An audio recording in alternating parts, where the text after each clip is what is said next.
O tema de hoje que a gente vai falar, gente, especificamente, eu queria abordar, assim, dois temas que eu não sei se vai dar tempo.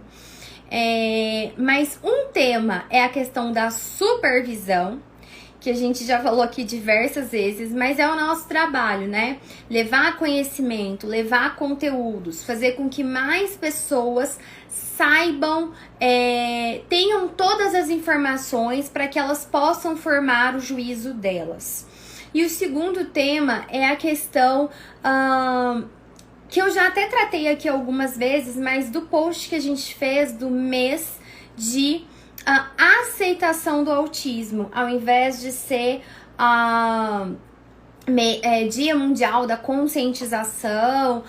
Eu realmente peguei a bandeira aí dos autistas adultos dos Estados Unidos, que trazem essa proposta de mês da aceitação e não eles chamam de awareness, né? Do conhecimento, da tomada de consciência sobre esse tema, mas realmente que seja o mês da acceptance, da aceitação. E com uma mudança até do símbolo, né? O símbolo do infinito, o colorido, ao invés do símbolo do quebra-cabeça. Essa é uma discussão que ela já vem desde o ano passado, né? Se eu não me engano, mais fortemente nas redes sociais aí, que eu tenho visto essa discussão. E eu acho ela importante, tá? Então, assim, eu vou falar brevemente nela pra gente poder entrar na questão do assunto da supervisão dentro da análise do comportamento e qual que é o nosso pensamento, né, meu, do Diogo, do IEAC e tudo. Bom, deixa eu falar essa questão da neurodiversidade. Até teve nesse post, se você não viu, né, tá lá no nosso feed, essa questão da aceitação e não da consciência, né, do autismo. Muitas pessoas, gente, elas têm consciência que o autismo existe. Se nós somos profissionais, sejam da saúde ou seja da educação, nas mais diversas áreas, um enfermeiro, um professor, um coordenador de escola, os profissionais nas mais diversas áreas, eles precisam, eles precisam conhecer. É obrigatório que eles conheçam sobre a diversidade de pessoas que eles vão receber, né, dentro daquele ambiente. Só que conhecer é uma coisa, aceitar é outra. Então a gente muitas vezes sabe que as pessoas conhecem, sabe que o autismo existe, mas muitas vezes não aceitam. Mesmo assim, não aceitam quando elas estão num restaurante e elas veem uma criança fazer algum comportamento diferente do que elas estão acostumadas, elas ainda assim ficam olhando, fazem determinados tipos de discriminações, né? Se você tá muitas vezes numa escola, se você tá num hospital, muitas vezes da secretária ao segurança da entrada do hospital, vê uma criança fazendo alguns comportamentos diferentes, alguma estereotipia, batendo palma, se batendo assim, fazendo algum barulhinho. O que as pessoas fazem? Ficam olhando, ficam encarando. Mesmo que elas tenham assistido lá no jornal que passou da cidade delas, no dia 2, vários jornais, revistas, trouxeram isso. Existem crianças assim, existem crianças assadas. Só que no dia a dia delas, elas não têm essa aceitação. Se elas estão dentro de um avião, se elas estão numa fila de um supermercado, locais da comunidade onde esses autistas vão estar presentes. Então, o que eles querem realmente, o que os autistas adultos trazem à bandeira, é que você aceite a maneira como eles são. Por isso essa ideia da neurodiversidade. Olha, eu processo as coisas de uma maneira diferente, eu tenho uma visão diferente de mundo. Por isso essa questão da neurodiversidade, né, do respeito, da aceitação. E outra coisa que incomoda muito eles também, que é trazido, é essa questão do quebra-cabeça, porque eles falam que não querem se sentir como um quebra-cabeça que precisa ser resolvido, né? Que tem peças ali faltando nesse quebra-cabeça e que eles precisam ser resolvidos. Não, eles são seres completos dentro de como eles são. E eles se sentem bem assim, se sentem bem sendo assim. Não se sentem diminuídos, reduzidos por serem quem são, por serem como são. Então, por isso essa conversa.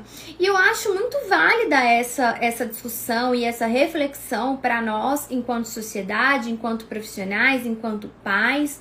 E é claro, gente, se você tem algumas pessoas que falam em nome, falam ali, dão a opinião delas, a vivência delas enquanto autistas, não quer dizer que eles representam todos os autistas e que todos os autistas pensem e são assim.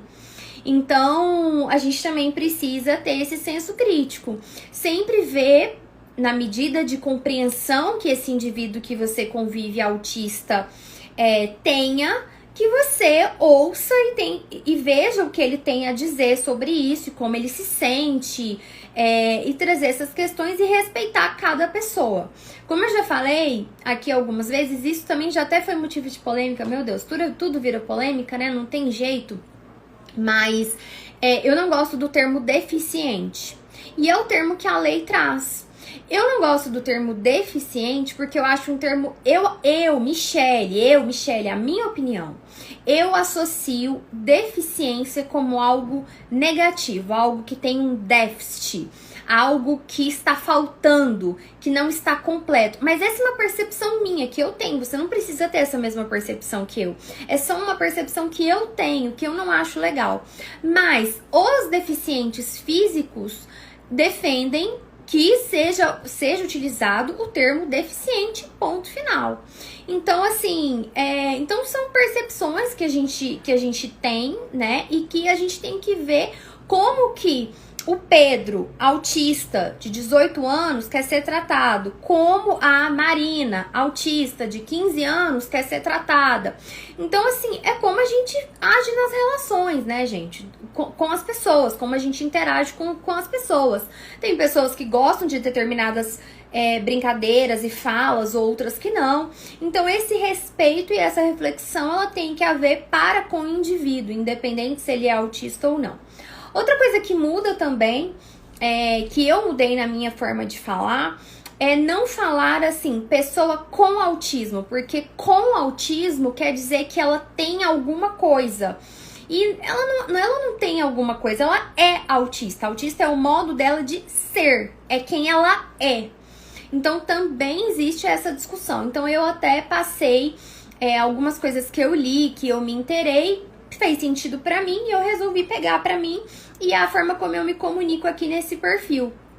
Então, eu deixei de falar pessoa com autismo e eu falo autista. Meu filho é autista, não meu filho tem autismo. Porque tem autismo parte daquela ideia de, ele tem algo e é passageiro, amanhã ele pode deixar de ter. Não, ele é autista, é parte de quem ele é, né? Então, foram algumas coisas que eu passei a me policiar, né? Enquanto mãe, enquanto profissional. E eu não sei, né, esse papo de ser autista é uma coisa que a gente ainda não teve com o nosso próprio filho, por exemplo. A gente não contou pra ele que ele é autista. Então, essa é uma conversa que a gente ainda não teve e que é uma conversa que a gente não sabe quando a gente vai ter ainda. Eu não sei se eu tô pronta para essa conversa, eu não sei se ele tá pronto para essa conversa. E aí vai depender de como ele quer ser chamado, como ele quer ser tratado, como ele vai se sentir.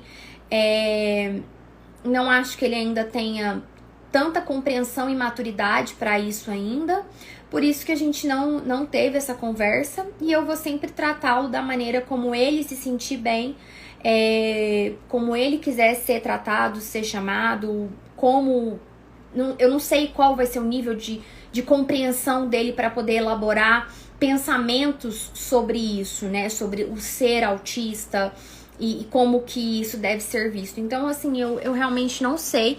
Então, assim, as coisas que eu busquei ler de autistas adultos, obviamente, não devem refletir como todos os autistas pensam, foi a opinião deles, de alguns de forma recorrente. E eu resolvi abraçar algumas coisas e algumas ideias que pra mim fez muito sentido. A questão do símbolo, do quebra-cabeça, a questão da neurodiversidade.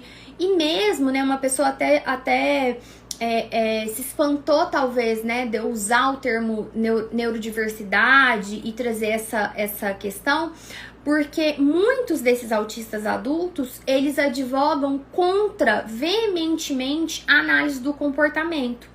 Eles trazem coisas muito ruins, muito pesadas. É uma discussão bem realmente acalorada, para não dizer outra coisa, nas redes sociais, nos blogs, nos grupos, contra a aba, né? Como a aba sendo aversiva, como sendo algo bem negativo mesmo para eles.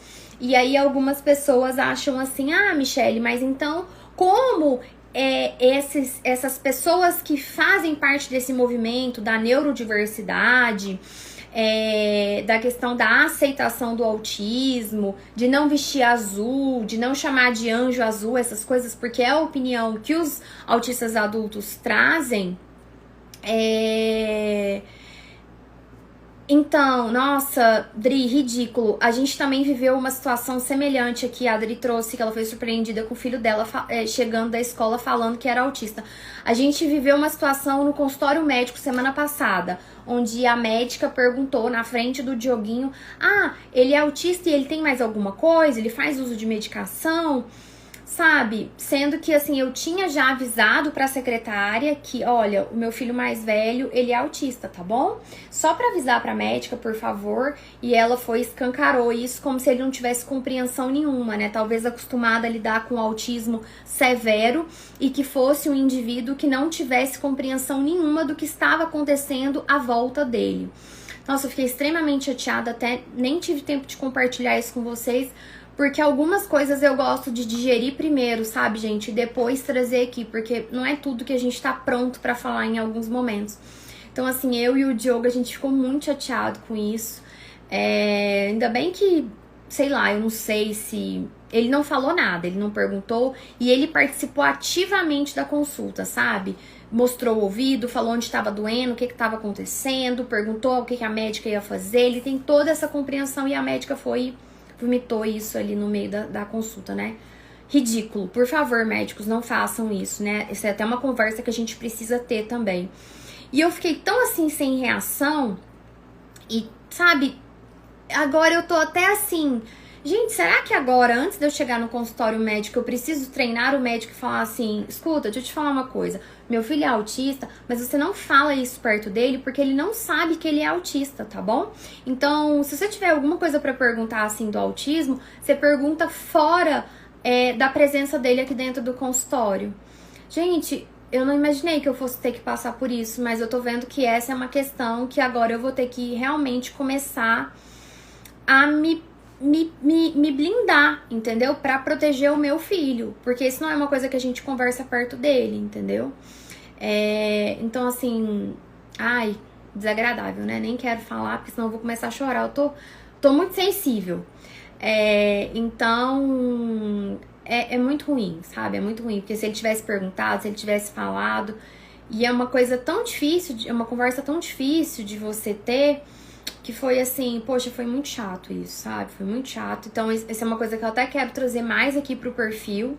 E agora eu tô assim, sem saber, sabe? Se eu chego nessa médica e falo com ela de tipo, então, deixa eu te falar, a gente não fala isso na frente dele e tal, então assim, ainda não sei, né?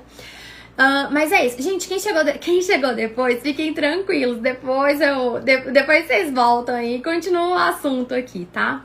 É porque uma pessoa fez um comentário e eu fui comentar. Então, é isso. O comentário do comentário.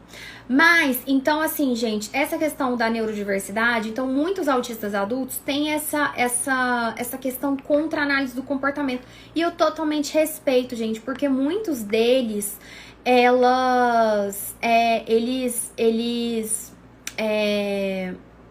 legal. Gente, legal essa coisa. A gente pode fazer uma live pra falar disso, tá? Isso, justamente, Liliane. Eu vou ter que começar a fazer isso. Justamente. E assim, era uma consulta, gente, de nada a ver, era um otorrino, entendeu? Era uma consulta que não era neuro, não era psiquiatra, não era nada disso. Era uma consulta de otorrino, para um problema de ouvido, entendeu? Não tinha nenhuma relação. Mas, então assim, existe esse movimento de contra-análise do comportamento, né, por parte de autistas adultos, e eu totalmente compreendo, porque ela é fruto de um serviço ruim que eles receberam. E aí é nesse gancho do serviço ruim que eles receberam que eu vou falar pra vocês sobre supervisão. Então, assim, muitos receberam serviços muito ruins, entende?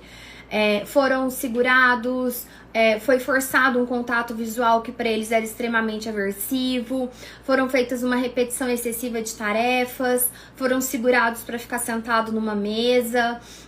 Então, assim, eles relatam fruto da experiência deles, que foi muito ruim com a análise do comportamento. Então, a gente tem que respeitar isso e a gente tem que validar isso. Então, eu não posso falar assim, não, mas você tem que aceitar e advogar em prol da análise do comportamento. Eu não posso falar isso para uma pessoa, eu não falo isso nem para os profissionais. Eu vou falar isso para um autista adulto que teve uma experiência ruim com terapia ABA. Eu não vou fazer isso, não adianta que eu não vou fazer isso. Então, assim, foi justamente por ter esse histórico muito prejudicial da análise do comportamento nos Estados Unidos, gente, de terem relatos de casos muito ruins envolvendo profissionais da análise do comportamento, dessa prestação de serviço muito mal feita, é que eles sentiram uma necessidade. Legal, Luciana, legal esse relato. Ele não gosta de ser taxado e a gente tem que respeitar, né? Acho que isso é um respeito para com o ser humano que a gente precisa ter. Então, assim, gente, foi por causa desse histórico de prestação de serviços ruins dentro da análise do comportamento, que eles viram a necessidade de organizar a casa dessa profissão, de normatizar essa profissão, de organizar essa profissão. Então foi aí que eles criaram a gente pode chamar que é um conselho do português para o inglês, do inglês para o português, não tem muito uma definição para a palavra board. Mas o conselho lá para eles é um conselho que ele é diferente do nosso aqui no Brasil. Porque aqui no Brasil, o Diogo já conversou com vocês sobre isso. Um conselho de uma profissão, ele só pode ser criado através de uma lei, entende?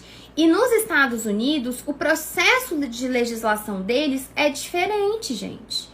Então, assim, eles criaram esse conselho, que é a BACB, eles criaram esse conselho para regulamentar essa profissão, justamente com esse histórico ruim e negativo de prestação de serviço vindo de pessoas ditas analistas do comportamento, e eu acredito sim que muitas tinham tido formação em análise do comportamento mesmo, só que elas não tinham tido formação, talvez, em como lidar com o ser humano, né? Então, são coisas diferentes. Então, eles viram a necessidade de regulamentar essa profissão, de normatizar as práticas dessa profissão. Então, foi aí que justamente veio essa questão da supervisão. Juntamente com a normatização, com a organização dessa profissão, eles trouxeram essa questão da supervisão. Gente, tudo isso lá nos Estados Unidos, tá? Eu não tô falando do Brasil ainda, eu não cheguei no Brasil ainda. Então, esse órgão, a BACB, criou uma série de normativas onde ela estabeleceu critérios mínimos do que deveria ser uma analista do comportamento, de quem iria ser chamado, como que esse profissional deveria se formar, qual que é o processo de formação que ele deveria passar. E aí, foi aí que eles trouxeram essa questão da supervisão.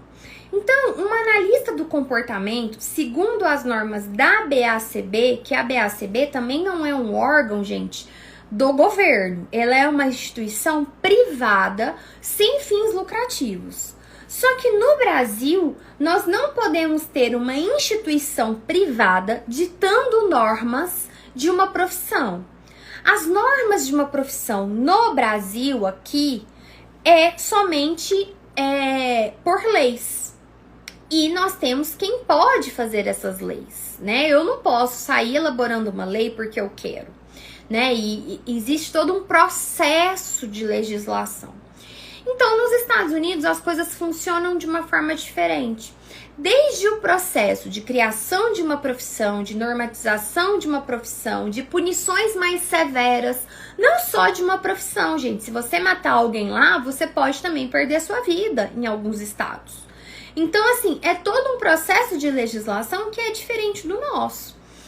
E aí, eles também têm processos educacionais, gente, de formação que são diferentes dos nossos. Então, a gente não tem como pegar algo que é feito lá e querer trazer aqui para o Brasil sem nenhuma adaptação e respeito às leis brasileiras e ao nosso sistema educacional, que é diferente. Nos Estados Unidos, você fica mais reconhecido, assim, e taxado pelo aquilo que você fez no seu mestrado, no seu master's. E não necessariamente por aquilo que você fez no seu bacharelado, no seu curso de graduação. Lá é muito comum que as pessoas terminem a faculdade e vão fazer um master's degree, que, se a gente traduzir para o português, é o mestrado. Só que o master's degrees nele, esquecendo nomes, mas analisando funcionalmente o que significa aquele master's degree, aquele diploma de mestrado, é como se fosse a nossa pós-graduação no Brasil. No Brasil, as pessoas terminam a graduação e vão fazer o quê? Vão fazer especializações, pós-graduações. Geralmente, quem vai fazer mestrado e doutorado é quem quer seguir o quê? Uma carreira acadêmica. Ah, eu quero passar num concurso, eu quero ser pesquisador. Geralmente é assim aqui no Brasil. Nos Estados Unidos, não. Nos Estados Unidos, isso acontece com quem faz doutorado. Então, toda a organização deles, gente, de profissões, ela é feita em cima do sistema educacional deles, que é diferente do nosso. A gente tem um quadro aqui que chama Conexão Brasil-Estados Unidos, e lá diversos profissionais contam da formação deles. Como que foi a sua formação? Ah, eu fiz um bachelor's degree, que é o diploma de bacharelado, e depois eu entrei no meu master's. E aí eu fiquei só no master's, ou não, eu fui fazer um programa de doutorado. Então, é um sistema, gente, diferente do nosso. Então, você não pode chegar aqui e querer trazer normas dos Estados Unidos e colocar aqui. Vocês entendem que não faz sentido?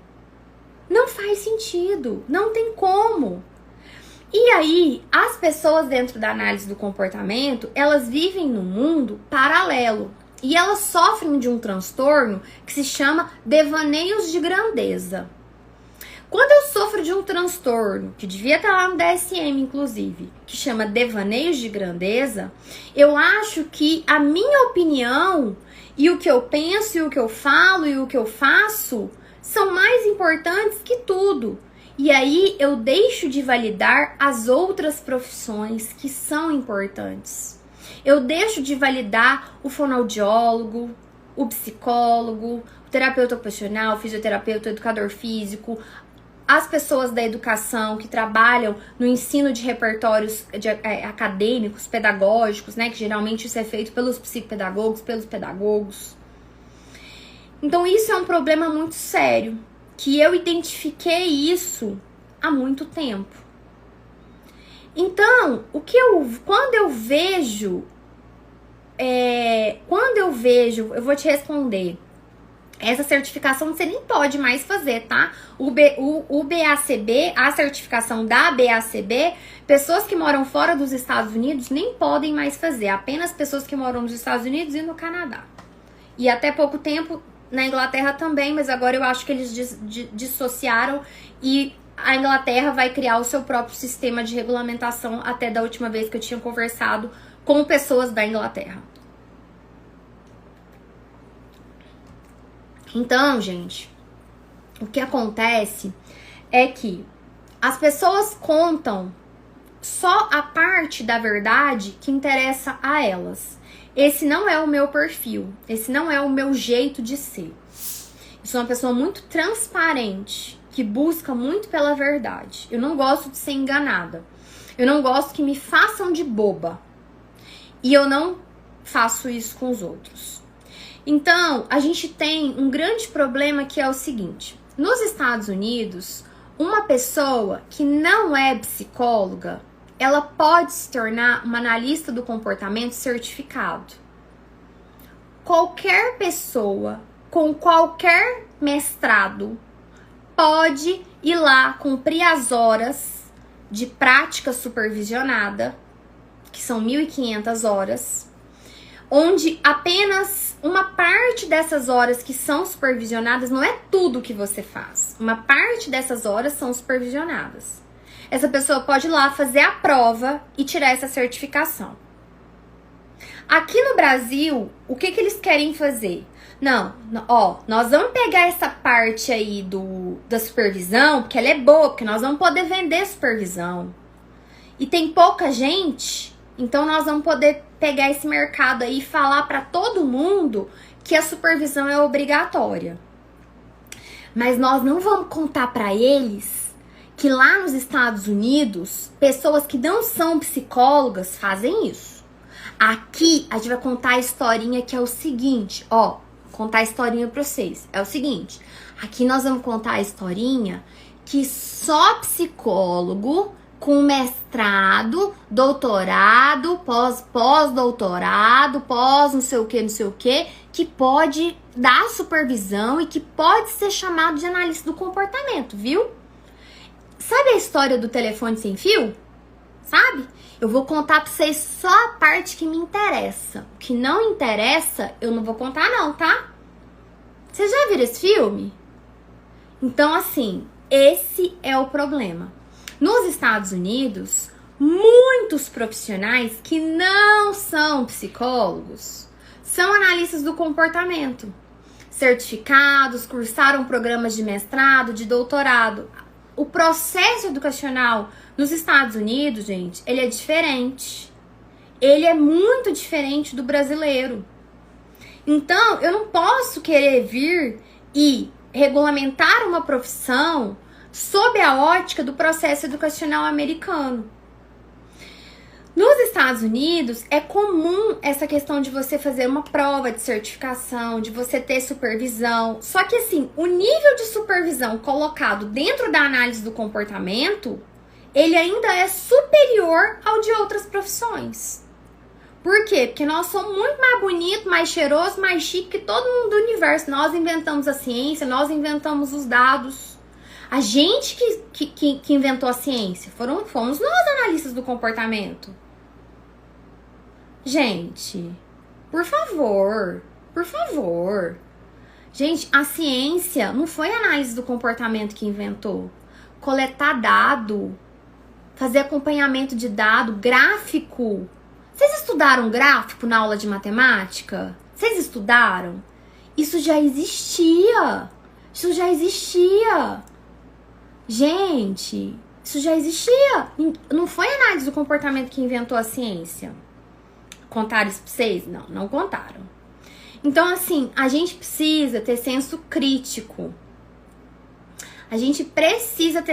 Pois é, e muitos psicólogos ogerizam os analistas do comportamento por causa disso. Porque os próprios analistas do comportamento muitas vezes querem reduzir a psicologia dizendo assim, não, eu que inventei a ciência. Ah, gente, pelo amor de Deus, para com isso. Para de se achar que você é o mais bonito do universo. Não é assim. Como que a gente fala de colaboração interprofissional, de prática transdisciplinar, das pessoas atuando juntas em prol do bem-estar do paciente, se você acha que você é mais importante, que você acha que você é a última bolacha do pacote? Gente, dentro da psicologia, Skinner nem é famoso assim. Quem que é o cara mais famoso dentro da psicologia que todo mundo que nem é psicólogo conhece? Freud. Por que você chega numa faculdade de o povo cursando psicologia? Pergunta se o povo quer ir para análise do comportamento. Não quer. Não quer. A grande maioria não quer ir para análise do comportamento. Eles querem ir para Gestalt, eles querem ir para TCC, para cognitivo comportamental, eles querem ir para psicanálise. É uma minoria que quer ir para análise do comportamento, porque é uma área antipática, é uma área que exclui as pessoas, é uma área que acha que eles inventaram a ciência, eles inventaram a forma de coletar dados. Ninguém quer isso mesmo, Liliane. Ninguém quer ir. Então, assim, esse devaneio de grandeza profissional, ele tá só na cabeça, gente, de um pequeno número de pessoas. É isso aqui, ó. Esse aqui, ó. Tá vendo? Tá vendo? Esse aqui, ó. Só que é um pequeno número que muitas vezes é barulhento e que bate numa mentira e a pessoa acha que se eu contar uma mentira 20 vezes, ela vai se tornar verdade. E não é assim. Não é assim. Dá uma olhadinha. Eu não gosto de falar isso não, mas dessa vez agora eu vou ter que falar. Dá uma olhadinha nos perfis do Instagram, do YouTube, dos grandes mestres e doutores da área. Quantos seguidores eles têm mesmo? Quantos? Eles são conhecidos por muitas pessoas? Não são. Eles ficam numa bolha. Aqui a bolha, ó. Ó o tantinho. Cabe pouquinha gente dentro dessa bolha. Cabe muita gente. Cabe muita gente aqui? Não, cabe pouquinha gente. Pouquinha gente. Então, esse discurso, gente, que eles fazem, eu acabei de assistir uma matéria que, infelizmente, eu fiz parte, um jornal aí, uma afiliada da TV Globo, convidou a gente para participar de uma reportagem que teria sobre o autismo. E quando você é convidado por uma reportagem para participar de uma reportagem, você não sabe os outros profissionais que vão estar ali. Você grava o seu e pronto. Você envia e você não sabe como que vai ser a edição dessa matéria, quais outras pessoas vão estar presentes. Eu nem vou divulgar essa matéria, porque eu não vou dar palco pra maluco, né? Eu não vou dar palco pra maluco. Para alimentar o devaneio de grandeza. E uma pessoa que participou dessa matéria disse assim que, olha só, na análise do comportamento exige profissionais qualificados. Vocês têm que entender, tipo assim, eu tô parafraseando, tá, gente? Porque eu não sei exatamente, eu não vou abrir aspas aí do que ela falou e transcrever. E aí ela falou assim, dentro da análise do comportamento existe uma hierarquia. Gente, ela veio com papo de que existe uma hierarquia. Eu quase caí aqui da minha cadeira. Falei com a minha assessora de imprensa. Falei assim, que ridículo. Existe uma hierarquia dentro da análise do comportamento. Eu não respeito essa hierarquia. Eu não respeito. Existe uma hierarquia.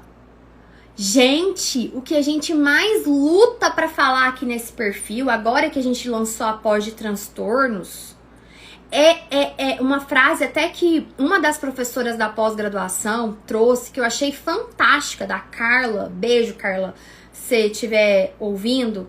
Que a Carla trouxe é a ideia horizontal dos profissionais, é a horizontalidade. O tanto que eu critico os médicos por acharem que eles são superiores aos psicólogos, aos fonoaudiólogos. Uma pessoa da análise do comportamento, que nem é uma área tão conhecida assim, vem me trazer que existe que dentro da análise do comportamento existe uma hierarquia de supervisão, onde quem vai planejar a intervenção e fazer todas as coisas é o supervisor. Ela me traz a palavra hierarquia. Gente, nós estamos em 2022, a ditadura ela já acabou. Alguém, por favor, conta pra ela que a ditadura acabou. Se alguém viu essa reportagem, Vocês não citam aqui o nome da pessoa, pelo amor de Nossa Senhora. Se alguém viu essa reportagem, não propaga ela, tá? Não propaga, né? E o pior que foi lá do Maranhão, a reportagem. Se alguém viu aí, desconsidera, tá, gente? Desconsidera a vergonha alheia, porque o pessoal estão passando vergonha aí já no crédito pro ano inteiro, parcelando em 12 vezes. Falando de hierarquia. Então, assim, gente, tirando as brincadeiras e o deboche de lado, porque, assim, a única maneira que eu consigo lidar com essa situação é na base do deboche, porque, assim, não é o meu perfil xingar ninguém, eu não vou ir lá mandar mensagem pra pessoa, agredir ela, então, assim, agredir verbalmente, né? A única maneira que eu tenho de lidar com isso é na base do deboche, tá? Alguém perguntou quem pode completar o VibMap. Gente, qualquer pessoa que entenda sobre VibMap pode realizar a avaliação e utilizar ela, tá? O VibMap não é exclusivo, a gente só fala isso só desde 2017. Quem é raiz aí, seguidor raiz, já me acompanha há muito tempo, sabe disso. Só desde 2017 que a gente fala isso. Então, não conta. Se você me viu nessa reportagem, eu passei vergonha no crédito estando junto com essa pessoa. Porque, pelo amor de Deus, eu agora não vou mais fazer reportagem dessas, assim. Porque você não sabe quem vai estar saindo junto, aí seu nome fica atrelado. É eu que não quero meu nome atrelado com quem tá falando que tem que ter hierarquia. Como que eu vou falar pra uma fonoaudióloga com 20 anos de experiência que eu tenho que mandar nela? Que eu que tenho que mandar nela, porque tem uma hierarquia. Ai, pelo amor de Deus, nossa senhora, que ridículo. Então, o que acontece? Vamos falar então dessa questão da supervisão, gente. Então, assim, a gente tem que entender alguns pontos, tá? Vamos descascar esse abacaxi aqui, tirando as fofocas, as tretas e as coisas, né? Já que o Big Brother não tá tendo treta, né? As tretas vieram tudo aqui pro meu perfil. Dá uma preguiça. Cansa. Pois é, Carolina. Me desculpa pela pessoa que te falou isso. Me desculpa. Isso é uma falta de respeito com a sua profissão enquanto fonoaudióloga, que eu amo a fonoaudiologia. Amo. Me desculpa dessa vergonha aí, que o povo tá passando vergonha no crédito em 12 vezes, já parcelando pra 2023. Eu não aguento isso, não. Dá uma descrença, sabe, gente? Sério, assim, brincadeiras à parte, os profissionais que buscam se capacitar, que são sérios, sabe? Eles me mandam muitos directs, com o coração muito ansioso, com raiva, principalmente quando eu tenho profissionais com tantos anos de experiência, não são reconhecidos, e isso é muito ruim, isso cansa. Olha, eu por diversas vezes, eu vou falar pra vocês, eu já pensei em mudar o nome do instituto. Já pensei. Já. E não se surpreendam se um dia isso acontecer. Eu já pensei várias vezes em tirar o nome Análise do Comportamento do instituto. Já pensei. Porque eu me sinto... Eu não concordo com a forma como essas pessoas agem. Eu acho vergonhoso. Eu acho autoritário. Eu acho desrespeitoso para com os colegas. E para com as famílias e os autistas que eles prestam serviço. Então, eu gosto muito da análise do comportamento. Eu me identifico com essa ciência. Eu realmente me identifico com o que é trazido na forma de intervir, na organização das coisas. Eu me identifico. Mas essa parte de supervisão, de como lidar com os colegas, como conversar com os outros, como tratar os outros, essa parte eu não me identifico. Eu sinto vergonha. Então, eu passo por um processo de reflexão muito grande, porque eu não concordo com essas coisas e eu não acho. Então, Liliane, exatamente. É desse jeito. Eu também passava por isso quando eu atendia. Também passava por isso. Então, assim, eu penso muito nisso, em mudar o nome do instituto. Tô falando aqui de coração pra vocês, abrindo meu coração mesmo, porque eu fico muito cansada. Mas ao mesmo tempo, às vezes eu pois é. Mas às vezes eu penso assim, gente, que eu também tenho um papel em formar novos profissionais com novas visões. Novas visões da análise do comportamento. Eu não sei qual é o meu lugar ainda. Eu vou falar pra vocês assim que eu não sei qual que é o meu lugar, né? De assim, se eu assumo a capa da pedagoga, da psicopedagoga, se eu assumo a capa da analista do comportamento. Eu frequentemente assumo a capa da analista do comportamento porque é a área que eu mais me dedico pra estudar. Mas é uma área que todos os dias eu tenho que matar um leão para provar que aquilo que as pessoas estão falando não é isso. Exatamente, é isso mesmo, Fabi, desbravando, no peito, na raça. Não é fácil. A gente sangra todos os dias. Vou falar pra vocês, a gente sangra todos os dias. É muito cansativo, muito, extremamente. Só que eu sei que eu estou formando pessoas diferentes. Eu sei que tem o seu valor.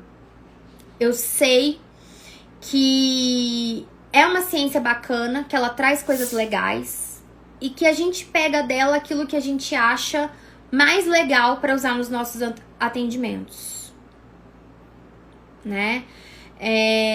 Paty, nem tô falando de curso. Obrigada, Liliane, obrigada. Eu sei esse papel. Sintam-se abraçadas quando vocês sofrem problemas com os outros profissionais. Sintam-se abraçadas. E eu acho que se a gente... É isso mesmo, Fabi. É isso mesmo. Exatamente. Obrigada pelo apoio. E muitas pessoas acusam, porque você quer vender, porque você quer fazer isso. Gente, aqui é uma empresa, né? Eu tenho muitas pessoas que trabalham com a gente, então aqui é uma empresa, a gente tem que vender mesmo. Mas eu teria outras formas de ganhar dinheiro, né? Muita gente pode não saber, mas eu deixei a empresa da minha família, que tá lá. Eu sou filha única, inclusive, né? Eu sou filha única.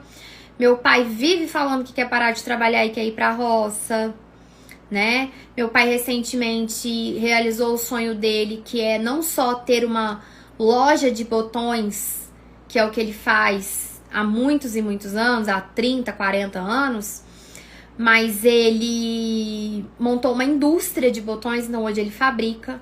Então eu poderia muito facilmente voltar pra lá, que é de onde eu vim, né? Eu sempre fui empreendedora, tenho certeza que se eu falar pro meu pai, vai ter um lugar pra mim lá na empresa, né? Vai ter um lugar pra mim. Então, assim, muitas pessoas acham que é pelo dinheiro. Não, gente, eu tenho plano B, C, D. Eu tenho, graças a Deus eu tenho, né? Meus pais até sonham que os meninos assumem os negócios deles, né? Então, assim, eu tenho pra onde ir, né? O Diogo tem a profissão dele, né? Então, a gente montou isso aqui com um propósito, né? E claro que isso aqui é nosso ganha-pão, então a gente tem que cobrar por esses cursos, né? Então, não é tudo sobre dinheiro. Quem trabalha comigo sabe que a gente não topa qualquer coisa por dinheiro, né? Não. Eu sempre vou querer te vender algo que seja bom pra você em primeiro lugar. Tem que ser bom pra você em primeiro lugar. Sabe por quê? Porque se for bom pra você, você vai falar bem de mim. Você vai querer falar ou fazer outro curso de mim, comigo, né, com a gente. Então, a longo prazo, isso se paga. Entendeu? A longo prazo, isso se paga. E a gente tá no jogo do longo prazo. Então, tem muita gente que começa, vem fazer um curso, depois vem fazer outro, e sempre fala: Mi, eu esperei 2 anos pra fazer a pós de vocês, agora eu finalmente consegui. E eu não quis fazer em outro lugar, eu quis fazer com vocês. São várias e várias pessoas que trazem isso pra gente. Então isso, gente, é impagável. Não tem o que pague isso, entende? Isso não tem preço. Entende? Então, assim, pra gente isso é muito importante, tá? Muito importante. Então, algumas pessoas julgam sem te conhecer, julgam sem conhecer a sua história. E assim, quando eu criei esse nome, Instituto de Educação e Análise do Comportamento, era num momento que eu estava muito apaixonada pela área. Que eu queria muito fazer parte desse ciclo. Eu queria muito trocar ideia e aprender com essas pessoas. Eu queria muito ser aceita. Eu comecei nesse mundo com um histórico de rejeição muito grande. Com as pessoas falando: ah, ela é a mãe. Ela é a mãe. Ah, você é aquela que é a mãe? Ah, você é só mãe. Como se só mãe fosse pouca coisa. Então, à medida que eu fui adquirindo os meus conhecimentos e que eu fui mostrando aquilo, e tudo que eu ganhei, todas as pessoas que acompanham o meu trabalho, todas as pessoas que são os nossos alunos, eles vieram por aquilo que eu sabia, por aquilo que eu demonstrava para eles nas aulas, nas lives, nos cursos, nos conteúdos, nos textos de blog, que antes era eu mesma que escrevia, hoje em dia não sou mais eu, a gente tem uma equipe de redação para isso. Então, assim, não é porque eu sou amiguinha de fulano, eu sou amiguinha de ciclano. Eu conquistei as coisas com o meu próprio mérito, com o meu próprio suor, com o meu próprio conhecimento. Então, eu não me escondo atrás de certificações, de mestrados, de doutorados. Eu sempre falo, se você sonha em fazer isso, faça. Um dia eu também sonhei. Eu fiz um mestrado, eu cursei o mestrado, eu fiz pesquisa, eu tenho a minha dissertação escrita aqui, prontinha. Eu poderia transformar ela num artigo científico. E aí, como eu já contei pra vocês algumas vezes, eu desisti do mestrado. Eu resolvi não dar continuidade nesse projeto e eu desisti.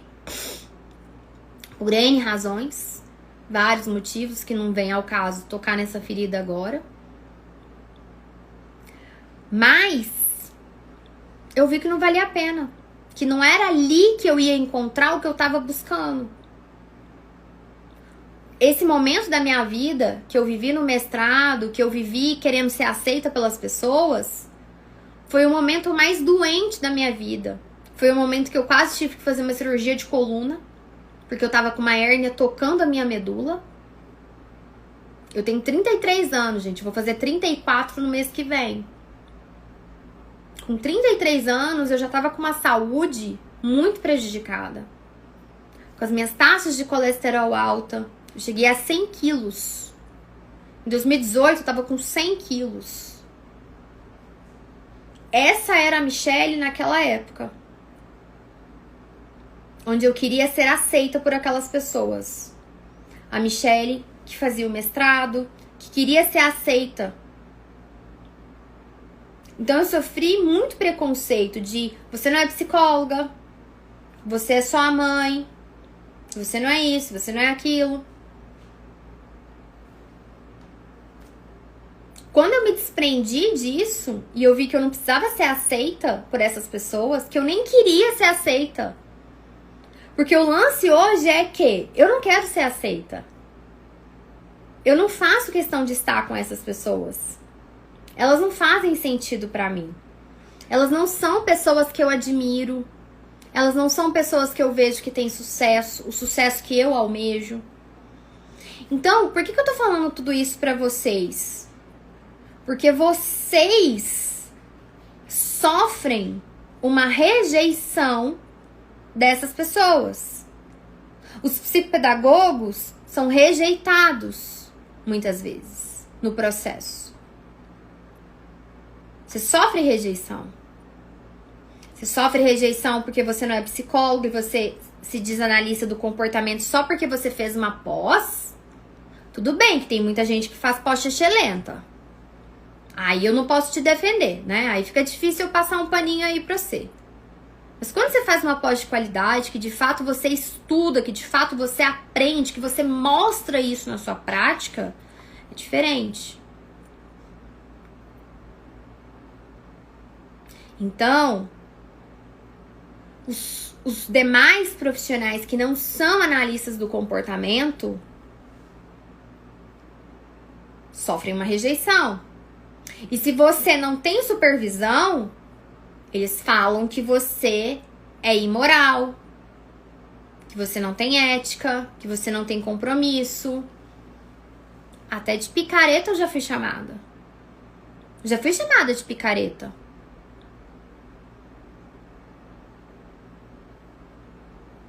Pois é. Então, você precisa aprender a se satisfazer com os seus resultados. Com os resultados que você gera para os seus pacientes, alunos. Você precisa aprender a isso ser reforçador do seu comportamento de estudar, de se aprimorar, de fazer curso, de estudar todos os dias. Gente, como que essas pessoas que defendem a supervisão, que defendem a ciência, elas sabem ler? Elas leem artigo científico toda semana, pelo menos, em inglês?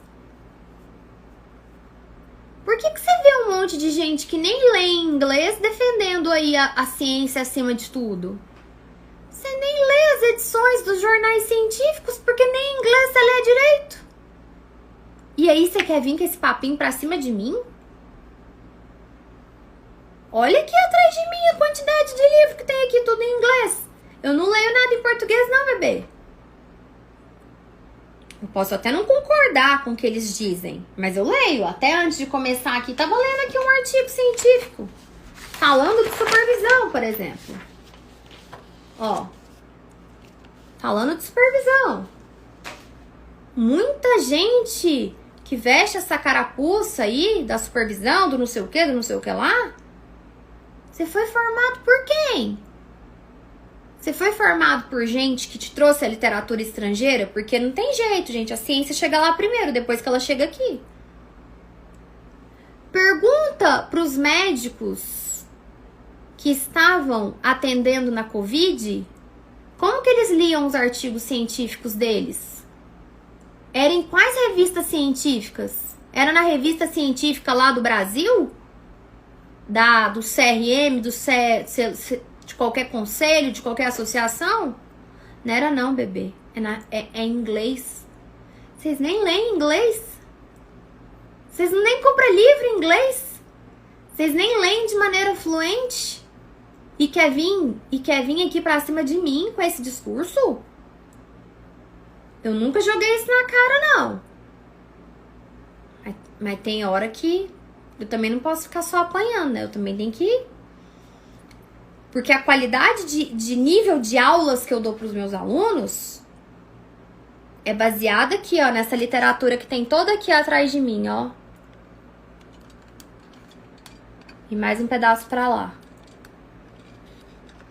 É baseada nos artigos. Mas não só do mundo da análise do comportamento. Porque para você atuar com autismo, não basta só você saber de análise do comportamento. Não basta. Não é suficiente. E deixa eu falar uma outra coisinha aqui pra vocês. A associação que eu contei pra vocês, a BACB, a associação lá americana, a board americana, lá o conselho americano de análise do comportamento, ele traz pro profissional que tem essa certificação, que ele tem lá as 4 letrinhas depois do nome dele, tem lá o BCBA depois do nome dele. Esses profissionais que têm essa certificação, esse é o requisito mínimo. Esse é o requisito mínimo para ele atuar na área. Requisito mínimo, mínimo. Certo? Entende a dimensão que isso tem?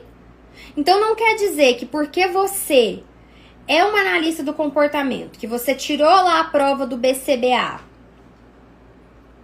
que não é válida no Brasil, diga-se de passagem, e que hoje em dia, quem já fez para trás, não pode usar isso fora dos Estados Unidos. Tem algumas regulamentações envolvendo isso, tá? Então, só pra te dizer. Não é válida no Brasil.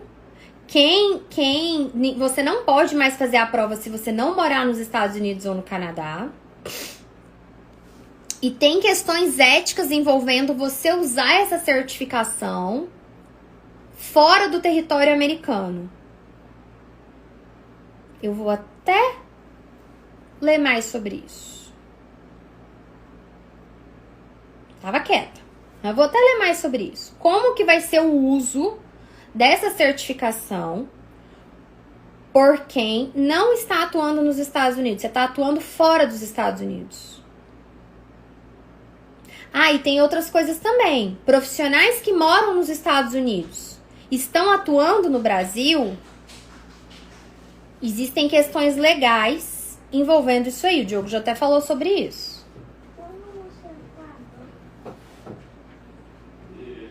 Legal, Priscila, você é do Canadá. Oi.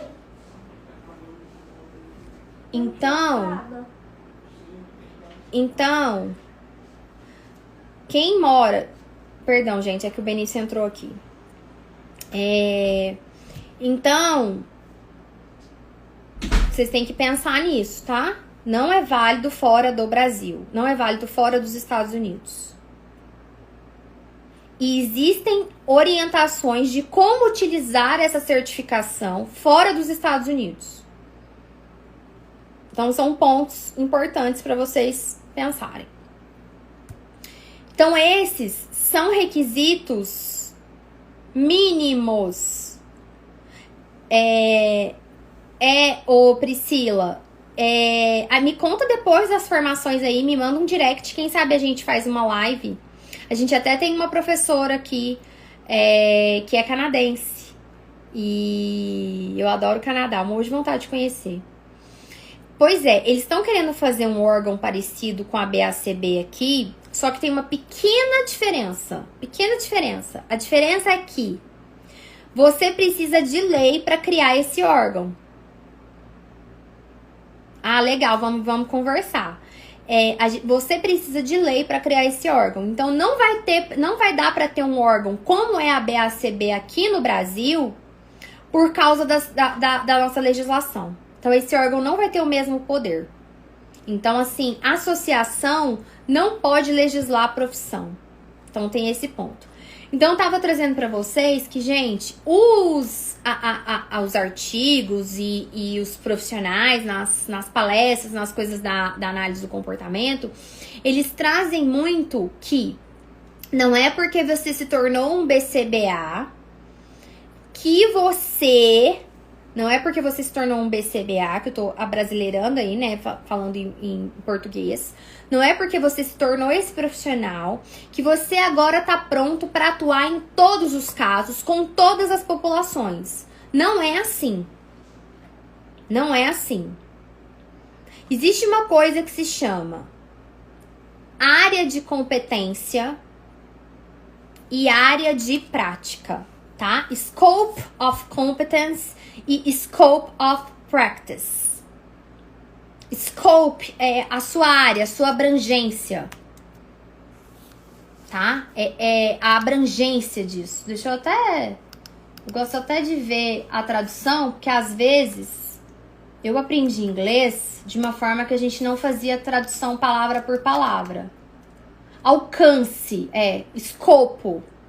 Então, scope é alcance, o escopo, o âmbito, o alcance da sua atuação. Então, deixa eu até ver aqui. O escopo da sua prática e o escopo da sua competência. O âmbito da sua atuação, o âmbito da sua prática.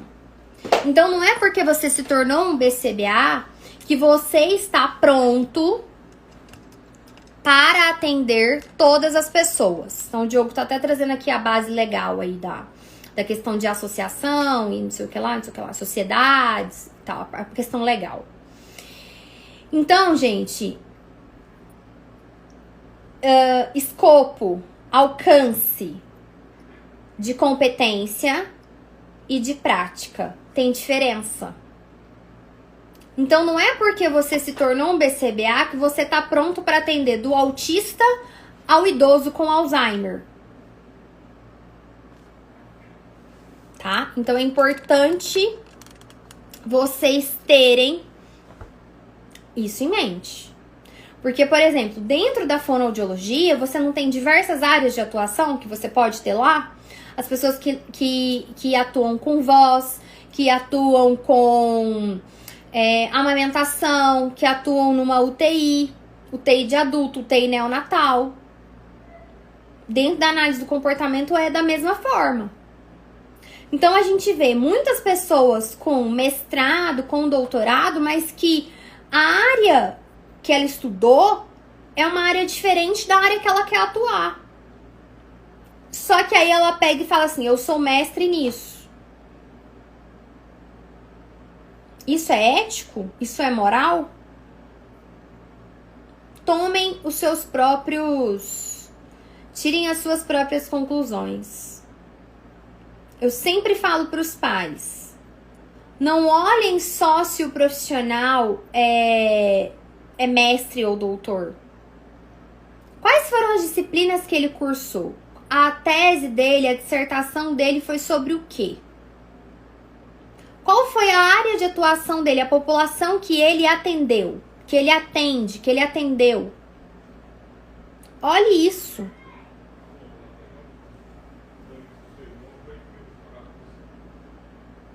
Então, os pais precisam focar nisso ao olhar sobre os profissionais.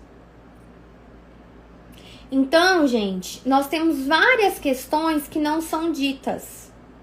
A supervisão, ela não é obrigatória porque não existe regulamentação da profissão. A profissão não é regulamentada. E mesmo quando a profissão for regulamentada, quantos anos tem que a psicopedagogia está lutando para ser regulamentada? Muitos. Então, mesmo um dia, quando essa profissão for regulamentada, pode fazer o projeto de lei que for, artigos podem ser vetados. Quando você olha lá, lei tal, a lei do psicomotricista, por exemplo, tiveram artigos que foram vetados. Tá escrito lá, artigo 5º, vetado, artigo 6º, vetado. Porque dentro da psicomotricidade queriam fazer algumas coisas também nesse sentido. De uma certa ali, talvez uma reserva de mercado. E isso foi vetado. Então, podem se juntar para fazer projetos e projetos de lei que isso pode ser vetado. Porque nenhuma lei pode ferir a Constituição Federal. E aí, dependendo do que for escrito, vai ferir algum artigo da Constituição Federal, né? Se eu lá me lembro dos meus anos dourados no direito, na aula de direito constitucional. Que a minha primeira formação é em direito. Fiz 5 anos de direito. Então, a gente precisa entender dessas coisas, ter senso crítico, não pode ir acreditando no que as pessoas saem falando na internet. E eu trabalho com internet. Ah, Michele, por que você faz reels, faz stories, faz isso, faz aquilo? Porque isso aqui é a minha sala de aula. Isso aqui é o meio que eu tenho para a informação chegar ao maior número de pessoas possível. Então, a gente vai levar informação, a gente vai levar conteúdo. Para quem quiser aprofundar, a gente tem treinamento e formação para isso. Quem não quiser, tá tudo bem. Você continua aqui acompanhando o conteúdo gratuito. Mas pelo menos essa informação você vai poder levar para sua casa de graça. Ela é sua, ninguém te tira. Então você precisa ter senso crítico. Você não pode sair acreditando em tudo que a pessoa tá falando. Não acredita em mim, não. Vão pesquisar tudo que eu tô falando. Se tem legislação, pesquisa as coisas que eu tô falando. Então não interessa se a pessoa é doutora, se ela é pós-doutora, se ela é isso. E aí às vezes a pessoa pode falar assim, ah, porque ela tem dor de cotovelo, porque ela não terminou o mestrado dela. Ela tem dor de cotovelo porque ela não tem doutorado. Gente, eu não tenho dor de cotovelo com isso. De coração. Sabe por quê? Eu sempre fui uma pessoa muito pragmática. Eu sou muito objetiva. Eu sou muito emotiva, mas eu sou muito objetiva. Eu sou muito pragmática. E eu foco muito na empresa, no business. Isso aqui é um negócio pra mim. Sim, eu foco, mas é um business com coração. Um business com ética, com responsabilidade. Fornecendo um serviço de qualidade para as pessoas e cobrando o preço que tem que cobrar para isso. Cobrando um preço que seja possível a empresa continuar de pé, a empresa ser saudável, para que ela tenha lucro. Se a empresa não tem lucro, ela tem prejuízo. Se ela tem prejuízo, ela quebra, ela fecha. Então, pra mim, eu não tenho essa coisa, porque pra mim, ego não paga boleto. Ego não paga conta. E diploma não paga conta. E pessoas com diploma, eu posso contratar elas para dar aula no meu instituto. Nós somos uma empresa, eu tenho uma empresa, eu sou empresária. Eu sou uma pessoa que estuda análise de comportamento, que fiz minhas formações, que sou pedagoga, mas eu sou empresária. Então eu não tenho por que eu voltar e ir lá e fazer. Fazer o mestrado só me atrasou, diga-se de passagem, na minha aquisição de conhecimento. Só me atrasou o meu processo. Tinha coisas que era pra eu saber muito mais, que era pra eu estar muito melhor. E só me atrasou. Só me atrasou. Eu gastei recursos que eu podia ter gasto com outra coisa. Então, assim, eu tenho zero dor de cotovelo. Zero. Não é sobre isso. Não é. Porque empresa não tem dor de cotovelo. Sabe? E eu não tenho, porque pra mim, os resultados que eu gerei sem o mestrado falam por si só. O meu reforçador é outro. Não é um reforçador social de pessoas que eu não admiro reconhecerem a minha formação e etc, etc. Não. O meu reforçador vem de vocês que acompanham o meu trabalho. Quando vocês me mandam uma mensagem bacana, quando vocês dizem que, poxa, obrigada, você me ajudou, eu não sabia disso. Poxa, como é que eu faço isso? Quando os alunos se inscrevem nos treinamentos. O meu reforçador vem daí. Ele é social, mas das pessoas que eu trabalho para elas. Eu não trabalho para as universidades, para os mestres, para os doutores lá da universidade. Eu não trabalho para elas, eu não trabalho para o público que acredita neles e seguem o que eles falam. Esse não é meu público, eu nem quero que essas pessoas estejam aqui.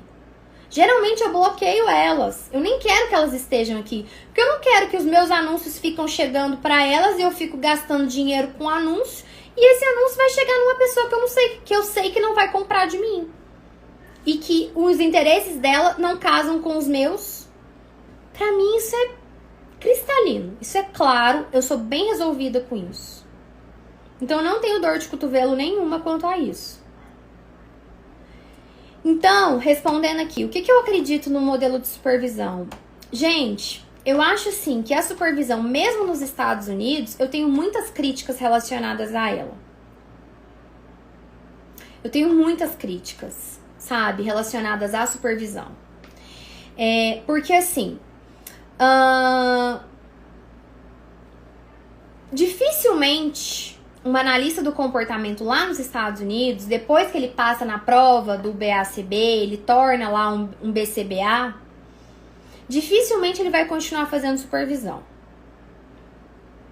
Ah, mas ele deveria. Lá eles vão defender que ele deveria. Ele não vai continuar. Porque ninguém gosta de trabalhar sob a hierarquia do outro, com o outro te mandando. A não ser que você esteja numa empresa, você esteja num hospital. Mas assim, numa relação de profissionais liberais, a não ser que você esteja dentro de uma empresa. Então, por exemplo, você está dentro de um hospital. E aí você é o médico. Você tem uma certa hierarquia lá com o dono do hospital, com um quadro de diretores. Ok. Mas dificilmente um profissional liberal vai querer perder a autonomia do seu trabalho. Até porque, por exemplo, está ou no código de ética ou nas resoluções, por exemplo, do psicólogo que eu já li, o direito à independência da sua profissão. Ele ser independente, ele ser autônomo no seu trabalho. E aí você quer vir com alguém mandando na sua carreira, mandando naquilo que você vai fazer com o seu paciente, com o seu cliente, ditando o que você vai fazer sua carreira toda. Ninguém estuda, trabalha e investe para isso. Parem de ser hipócritas. De vir com essa conversinha, não. Você quer ser independente, você quer ser autônomo, você quer falar que aquele resultado aconteceu, fruto do seu trabalho, fruto do seu esforço, fruto do plano que você fez que deu certo. Ninguém vai querer isso. Então, assim, é uma coisa... Só que eu acho assim, se você tem dificuldade, você pega um caso que você não está habituado com aquele tipo de caso, com aquele tipo de comportamento, com aquela situação. Você pega um caso que você tentou várias coisas e você não conseguiu, você não teve sucesso, faça uma consultoria com alguém que você acha que sabe mais que você. Na vida real, isso já acontece. Por exemplo, você tem um médico que está com uma dificuldade com um paciente. Você passa a mão e liga para um colega e fala: olha só, eu tô com uma dificuldade com esse paciente aqui, eu já pedi... Olha aqui, você pode dar uma olhada nesse exame aqui pra mim? Você faz isso na camaradagem, na amizade. Isso é comum. Pra que existe junta médica? Junta médica. Várias pessoas se reúnem para discutir um caso.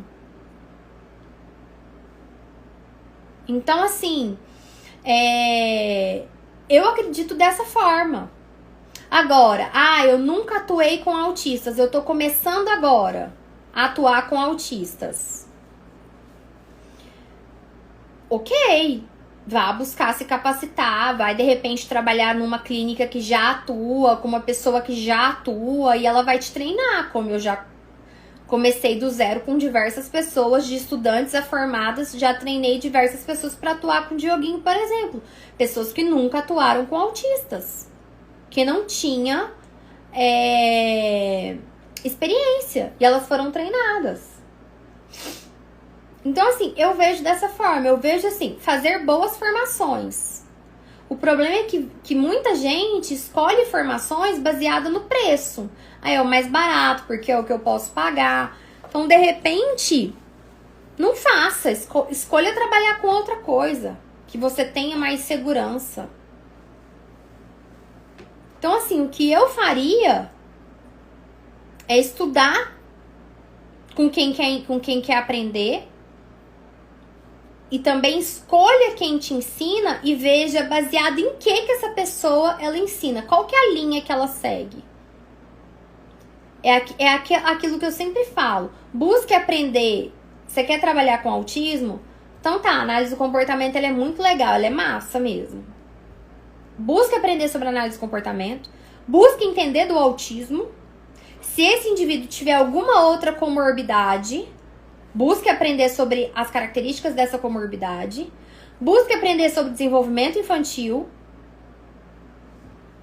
Beleza? E aí, se você puder, aí seria uma consultoria. Busque fazer consultorias com pessoas que você acha que tem mais domínio naquele assunto do que você, que atuam com aquilo diariamente do que você. E de repente, às vezes até vai ser a família que vai pagar essa consultoria. É isso. Mas o que tá faltando são pessoas qualificadas para fazer o básico. O que a gente não tá tendo são pessoas qualificadas para fazer o básico. São pessoas que estão se enchendo de diplomas, de certificados e que não sabem fazer o básico. Que fizeram uma pós de 6 meses em análise do comportamento, que fizeram uma pós em análise do comportamento onde tem-se no corpo docente um engenheiro. Só que o engenheiro tem doutorado.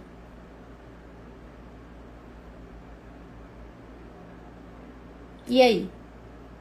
O que vocês me respondem?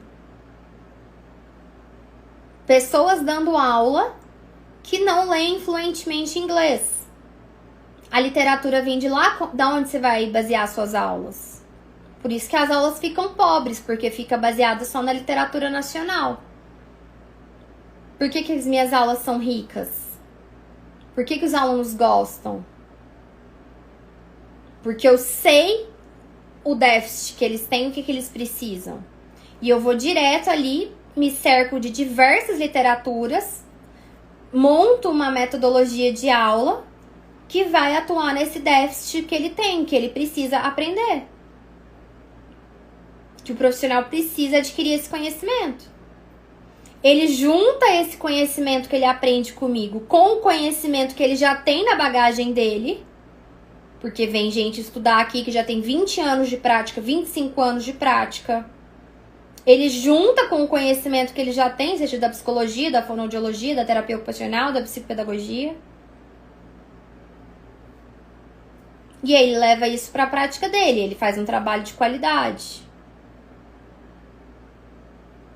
Aba em nenhum lugar, gente, é obrigatório supervisão. A questão é, você se sente seguro para atuar neste ambiente escolar? Qual é o seu papel? Você vai lidar com o quê? Tem muito supervisor que nem sabe como que funciona uma escola. Vocês já viram isso? Muito supervisor que nem sabe como que funciona uma escola. Não sabe de conhecimentos pedagógicos e quer dar supervisão. Que às vezes a supervisão é só para atuar nos problemas de comportamento? Não. Esse supervisor sabe sobre instrução direta? Sabe sobre ensino com precisão? Precision teaching? Geralmente não sabe. Não sabe. Eu não sei de tudo e todas as coisas. Aquilo que eu não sei, eu busco aprender com as pessoas que eu acho que têm esse repertório para poder me ensinar. Além dos livros, dos artigos. É assim que eu faço. Eu sempre falo, supervisão não é obrigatória em nenhum cenário, nenhum local aqui no Brasil. Eu não posso dizer que algo é obrigatório porque eu penso que é obrigatório. Na minha opinião, é obrigatório. Você não pode dizer que algo é ou não porque é a sua opinião. Antes você tem que dizer, é a minha opinião. Mas existe uma corrente que defende isso, existe uma corrente que defende aquilo. E sempre atue em casos que você sinta que você tem competência para.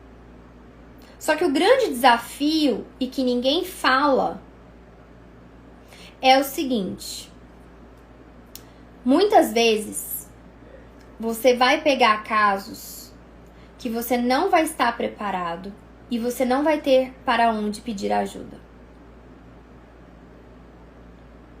E você não vai ter como encaminhar. Você não vai ter para quem encaminhar.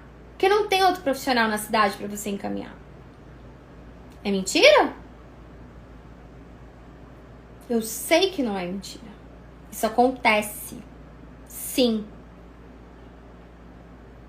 E aí eu sempre falo, faça treinamentos em locais que te deem suporte que tenham encontros, que aí você pode chamar de consultoria, de encontro ao vivo, de aula ao vivo, que tenha encontros de discussão de casos, que é o que a gente busca fazer aqui. A gente faz encontros de discussão de casos, que a gente chama de prática supervisionada, porque todo mundo chama, e até eu explicar. Então é prática supervisionada e ponto. Que você tenha locais que você possa recorrer.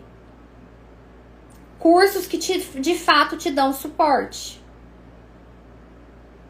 Porque é muito fácil te cobrar barato. Só que se eu te cobro muito barato, ao invés de eu vender para 5, eu tenho que vender para 50. E aí, se eu vendo para 50, eu tenho que dar suporte para 50, ao invés de eu dar para 5. Como que você acha que vai ser a qualidade do meu suporte? Eu tenho uma limitação como pessoa para dar auxílio. Quem responde a dúvida dos meus alunos técnica na área de alunos? Eu. Quando é da pós, até aproveitando a Camila aí, quando é da pós-graduação, a dúvida, e são coisas que eu não domino, que às vezes são coisas que eu não domino muito filosóficas, muito teóricas, as meninas vão lá e mandam mensagem pro professor para ele responder. A gente paga o professor para isso, porque se você não pagar, a pessoa não vai fazer aquele serviço, gente. O mundo funciona em torno de dinheiro. É assim a vida. Tá? Então, a gente faz as coisas dessa forma. Então, eu tenho uma limitação de tempo do que eu posso parar para responder, porque eu paro, pesquiso, leio, assisto a aula do professor, vejo, olha, então ele quis dizer isso nesse momento aqui e tal. Então, eu tenho uma limitação de tempo. Então, eu prefiro vender para menos pessoas e ter um atendimento de qualidade, ter um conteúdo de qualidade, que com isso vai me gerar um custo mais alto. A mesma coisa vocês. Vocês preferem atender 5 crianças por dia ou 15 crianças por dia? Se o seu valor da sua hora for muito baixo, você vai ter que atender 15 crianças por dia. Se o seu valor da sua hora for maior, você vai poder atender 5 crianças por dia. E aí você vai ter um atendimento onde você vai estar mais disposto, você vai de fato planejar a sua sessão, você vai terminar um paciente e outro, você vai mudar a sua sala. Porque eu já peguei fonoaudiólogo que cobrava, na época, em 2014, R$180 a hora, e o mesmo material que ela usava com um paciente, ela usava com outro. Ela cobrava R$180 e ela queria atender umas 15 crianças por dia. Ela não trocava nem os materiais que estavam na mesa dela. Saía um menino, o outro já estava entrando. Era simultâneo. Ainda mais sala de fono, que às vezes tem muito brinquedo. Ela nem preparava a sala. E ela tinha uma agenda lotada e lista de espera. Você quer me dizer que ela fazia sessão individualizada para cada criança? Verdadeiramente, todas as sessões? Claro que podia ser que tinham vezes que ela fazia. Agora, todas as vezes você acha que ela fazia? Ela aproveitava o mesmo brinquedo que ela estava usando com o Joãozinho, ela usava com o Pedro. Quando o Pedro saía e vinha Felipe, era o mesmo brinquedo que Felipe ia usar. A porta estava aberta, a gente via.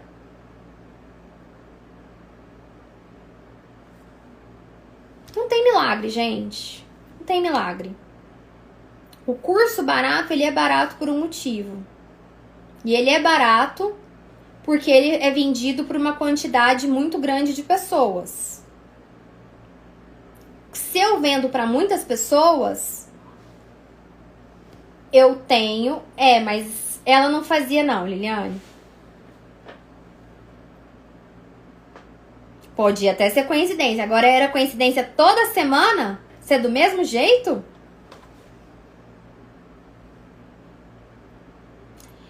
Então, gente, se a pessoa...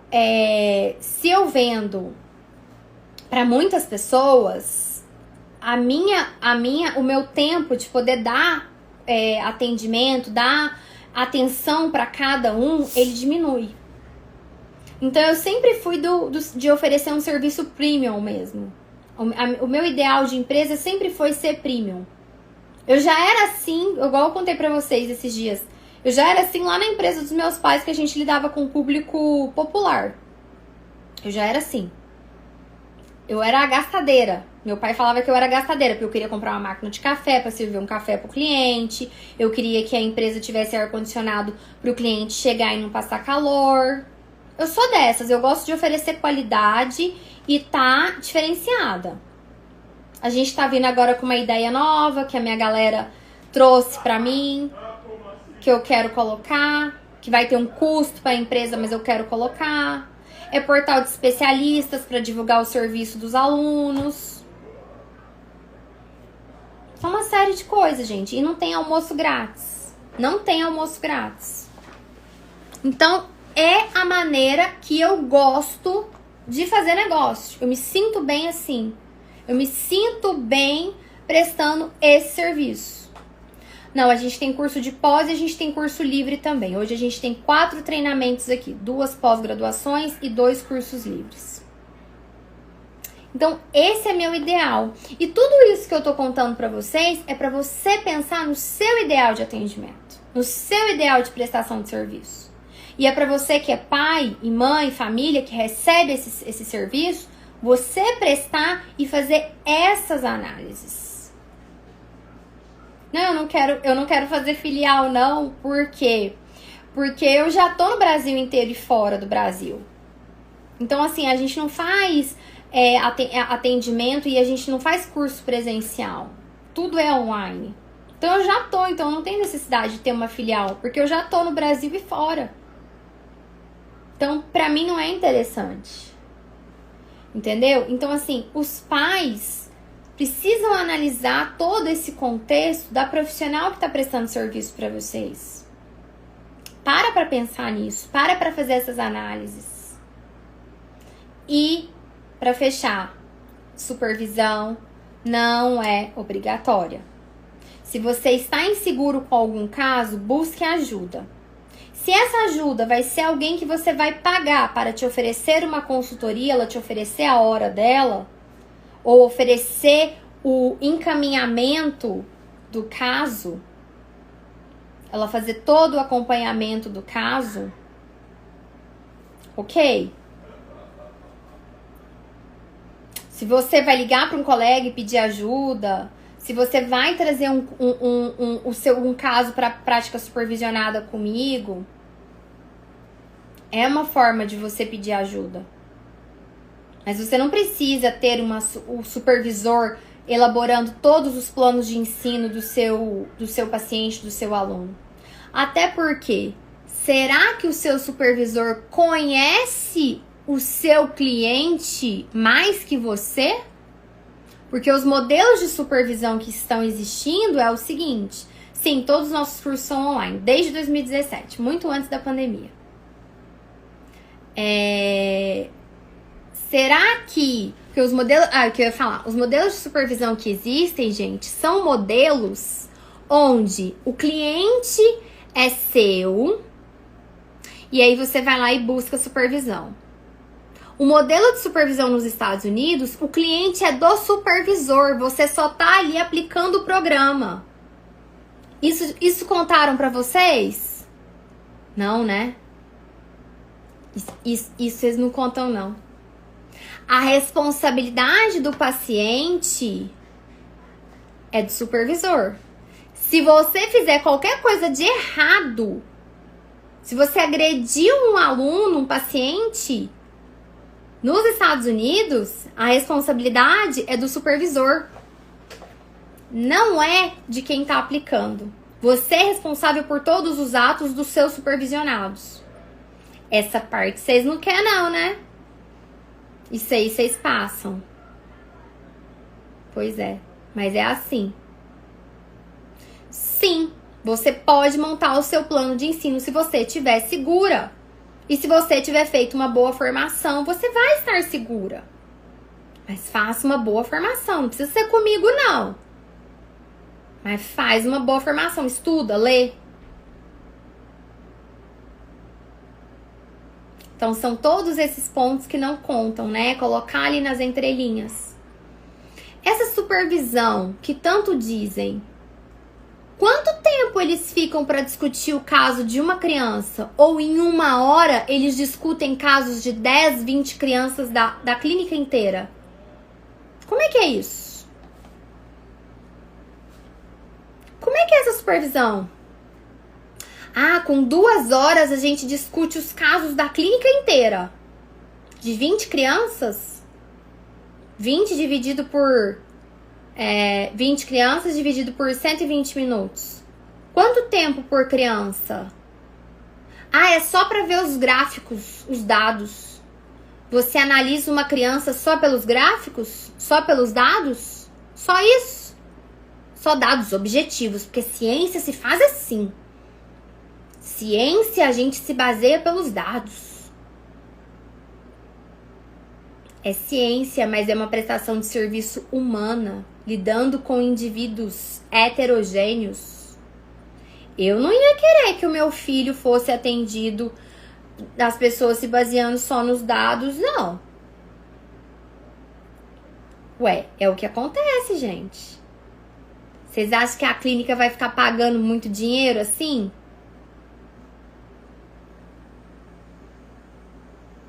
Abram os olhos, façam questionamentos. O que a gente mais vê é o supervisor tendo problema com o supervisionado, porque o supervisor não conhece da criança como supervisionado, e o supervisor invalida o que o supervisionado traz na supervisão. E aí vira uma guerra, uma briga de egos. E aí, sabe o que o bom profissional faz? O supervisionado opta por sair do caso. Porque ele valoriza mais a saúde mental dele do que ficar nessa briga com o supervisor e a família e a criança que vai ser prejudicada. Por isso que muita gente desiste da análise do comportamento. Fala, não, vou mexer com isso não. Vou mexer com outra coisa, porque eu não aguento. Mas não deixem de pegar os conhecimentos que a ciência traz. Então não chama de análise do comportamento, chama de Bob. Fala assim que a sua forma de intervenção é XYZ. Aí você chama de outra coisa. Pra você não passar por isso. Chama de outra coisa. Se você achar que isso vai te trazer mais paz, então, tudo isso a gente precisa analisar. Mas as minhas falas, Carla, elas nunca são generalistas. Sempre há exceções. Quem me conhece sabe que há exceção. Eu supervisiono os meus alunos. Eu não sou assim. Então, eu estaria atirando no meu próprio pé. Então, a sua fala, ela não cabe aqui. Existem bons supervisores. Mas de 10...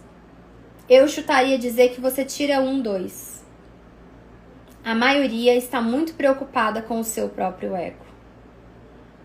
E o que eu mais ouço, as minhas falas, elas são baseadas no que a galera traz no meu direct, do que a galera traz nos encontros de prática supervisionada. E o que acontece é isso.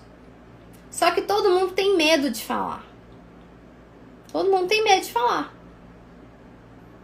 Para não se indispor, para não sofrer hate, para não se queimar, para não perder o emprego, para não perder o amigo, a amiga. Só entende a minha fala como você entendeu? Aquele que de repente a carapuça pode ser que sirva. Mas eu sei que não é o seu caso. Então, se a carapuça tá servindo, eu tô falando para com as pessoas que têm essas práticas e essas ações. Não para com os que não têm. Haja vista que diversos alunos já se formaram conosco e prestam serviço de supervisão. E eu imagino que eles têm uma boa prática, pelo menos eu espero. Mas eu não posso responder pela ação dos outros. Só posso responder pelas minhas. aquilo que eu tenho controle, aquilo que eu posso fazer. Tá bom? Então é isso. Então, gente, toda essa reflexão sobre prática profissional, sobre o mundo do autismo, sobre a neurodiversidade, sobre autistas adultos contra a análise do comportamento, sobre a supervisão, sobre lidar com os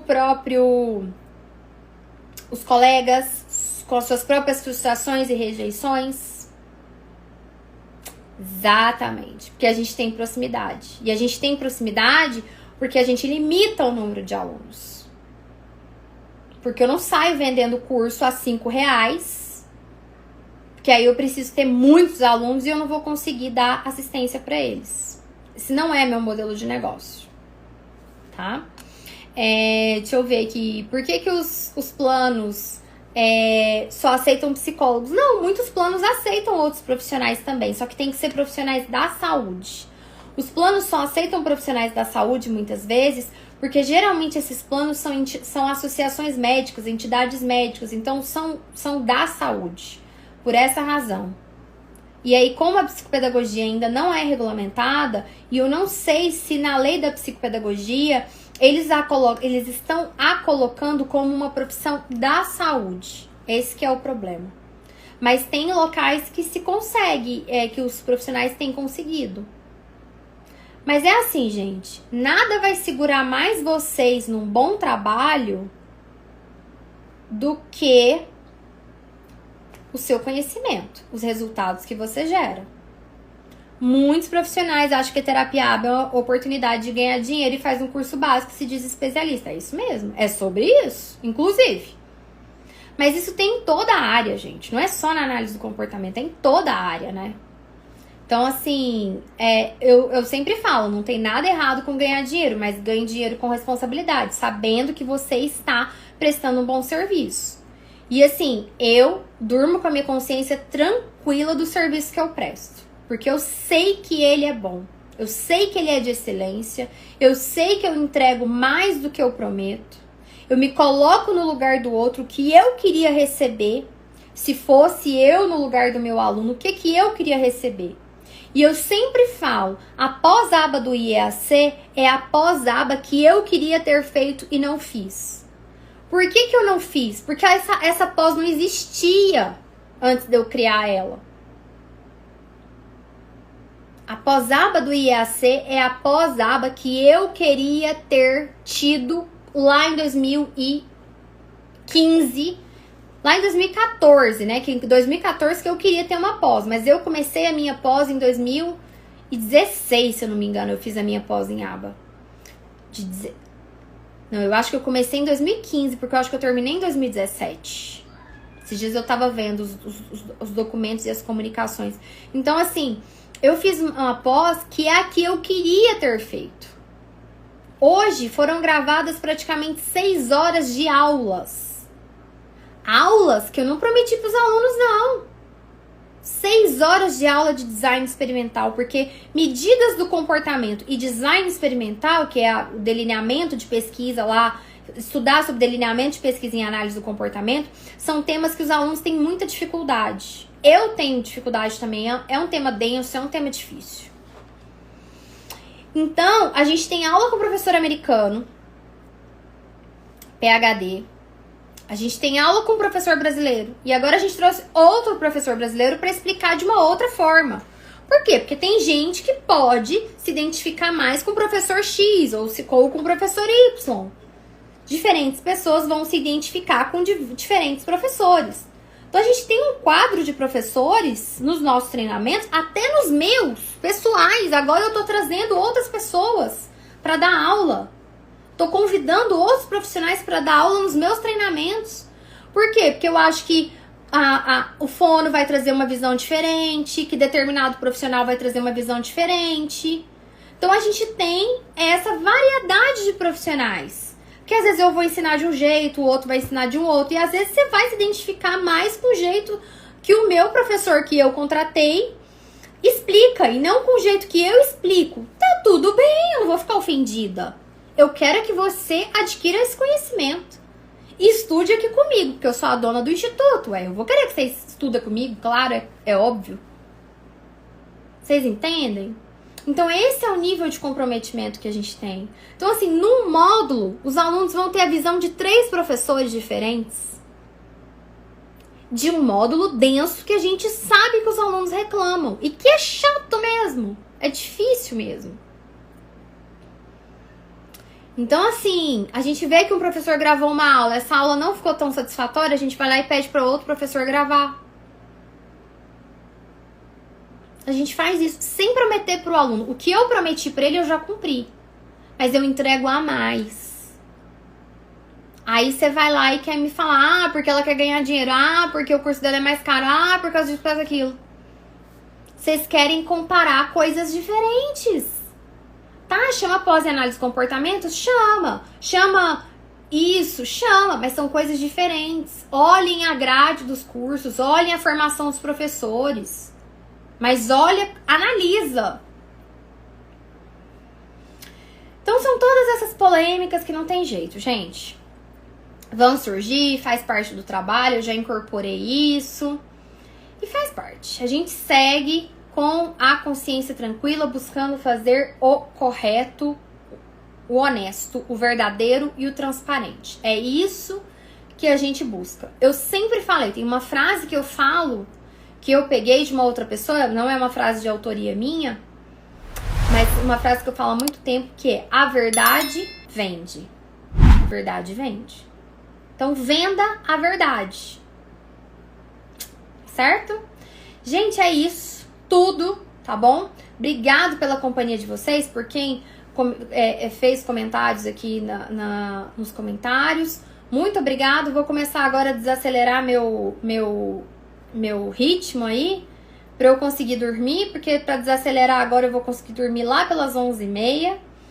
E é isso, obrigada, tá, pela presença de vocês.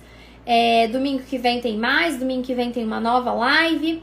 Vamos ver se a gente conversa domingo que vem sobre um tema que eu tô querendo conversar há muito tempo, que é a colaboração interprofissional, a colaboração entre os profissionais, tá? Vamos ver se a gente conversa sobre isso. E vamos continuar. Todo dia tem conteúdo, todo dia tem coisa nova e a gente segue fazendo o nosso trabalho, fazendo o correto, o ético, dormindo com a nossa consciência tranquila, tratando os outros como nós gostaríamos de ser tratados. Tá bom? Beijo grande, que vocês tenham uma semana de muita paz, de muita proteção, de muita saúde, de muito conhecimento, que nós tenhamos um mês maravilhoso e abençoado, tendo apenas pessoas do bem e iluminadas ao nosso redor. Beijo grande, fiquem com Deus. Tchau, tchau.